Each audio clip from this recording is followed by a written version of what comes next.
Hello there guys, James here. Welcome to my quickfire review of the OxygenOS OnePlus 8 Android 11 build. So this is the initial Android 11 build that we get. I'll leave the links in the description to download this ROM. I'm posting this review after using the ROM for a week. So I got to use it for a week and I understood all the negatives, the positive and quirks in real life according to my use. So according to your use it may vary. I'll be telling you the good, the okay as well as the bad bits of this ROM.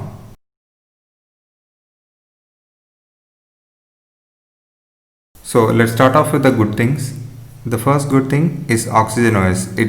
It's Android 11 but still it's OxygenOS, so it brings the fast animations, the fast app opening speeds, the good gaming performance as well.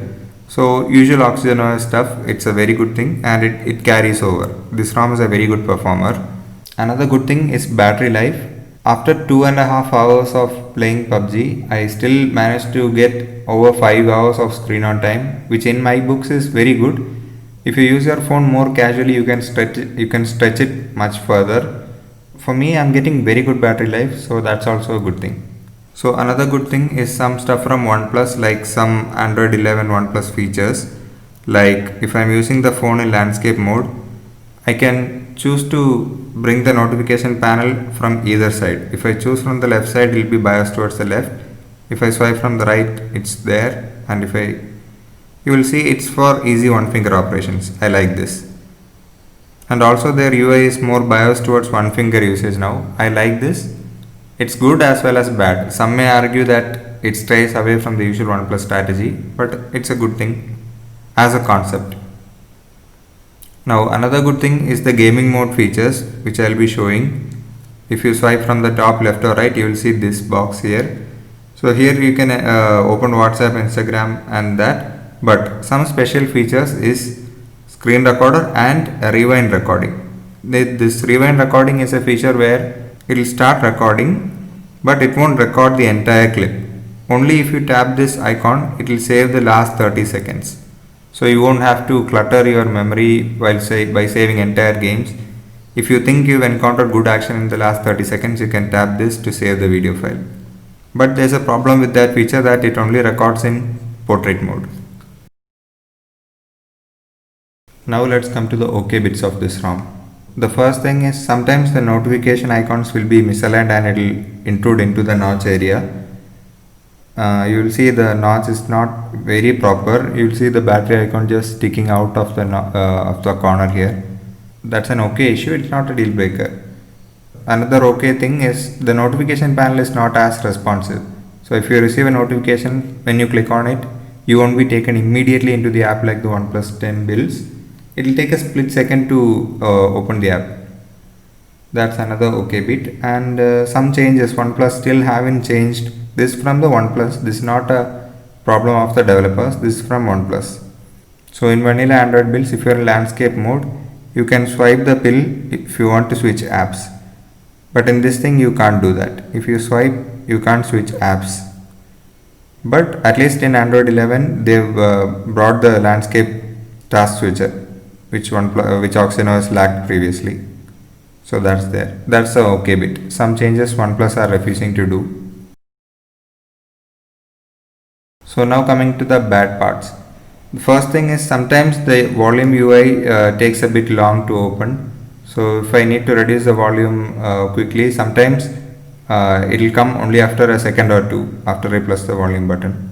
Another bad thing is while using the ROM, you will encounter a lot of app not responding dialogues. I'll put a screenshot of some of them which I received here while using the ROM. So it will just pop up randomly casually when you are using the phone. It will just pop up randomly that another app is not responding. And another annoyance of this ROM is that the auto brightness calibration is not very good. So it always leans towards the brighter side, and the slider isn't very progressive. You will see the slider isn't very progressive and it's not very responsive as well. For example, when I wake up in bed and when I turn the phone on for the first time, it will be unusually bright. It will hurt my eyes and I'll have to manually turn it down. That's an annoyance. So those were the good, the okay as well as the bad things about this ROM. Now coming to who is this ROM for. Now this ROM is for two types of people. One, OxygenOS lovers. If you love OxygenOS and if you like its features, this ROM is for you. And the other one is gamers. Now I get constant 60 FPS gaming in this ROM, which I'll show a video of. For gamers, it's a very good ROM. I didn't have to change the kernel or anything. As it is, it works very good for gaming. Even the gaming features such as the rewind recording is very good. So I find it a very good ROM for gaming. Now coming to who is this ROM not for. This ROM is not for the people who wants perfection. This ROM is not perfect. You have to live with a lot of niggles like the app not responding periodically and the volume button slowdowns. The notification bar, it's not as responsive. The notification clicks are not as responsive. So you'll have to live with a lot of tiny niggles. It's not anything deal breaking.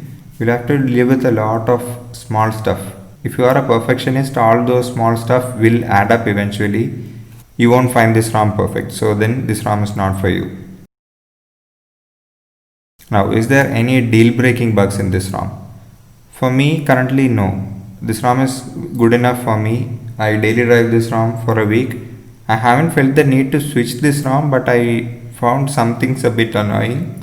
But it didn't allow me to the point where I feel like I want to switch the ROM. No, it's a dailyable ROM, but you'll have to live with a lot of tiny niggles. And also, this is the first Android 11 build. So I think the next builds will be much better. From a future beta, OnePlus will also iron some stuff out. And I think the developers can also sort some stuff out in the next build. So that's it for my video of the OnePlus 8 Android 11 initial build review, guys. I hope you enjoyed this video, and I'm still waiting for feedback for if you guys want a full review or this quickfire review. But it doesn't mean that I'm reviewing this as soon as I install the ROM. No, I still use the ROM for a week and only then I'm posting the review. Please leave a comment whether you want in-depth reviews or quickfire reviews. So that's it, guys. Thank you for watching this video. See you in the next one, guys.